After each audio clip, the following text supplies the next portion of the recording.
Assalamu alaikum warahmatullahi ta'ala wabarakatuh.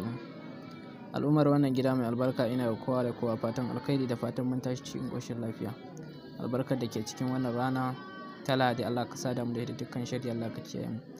A to ga wani hatimi kamar yadda kuke ganin sa, hatimi ne mai albarka, hatimi ne na ya Allahu, hatimi ne na ahum saqakum hala unyasu.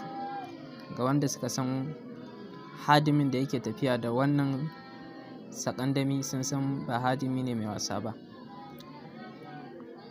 To wannan sirri ne na tasrifi insha Allahu da ake yi da akwatin. Allah ya da zamu kawo muku shi ranar Asabar idan Allah ya kai mu da rai da lafiya. Ana samun wani turare da ake ce mai kabdul mali, da shi ake wannan aikin, sai kuma kitson karya. Insha Allahu su ne mahaɗan wannan aikin. Allah da za ku ji mu ranar Asabar idan Allah ya kai mu. Mun gode.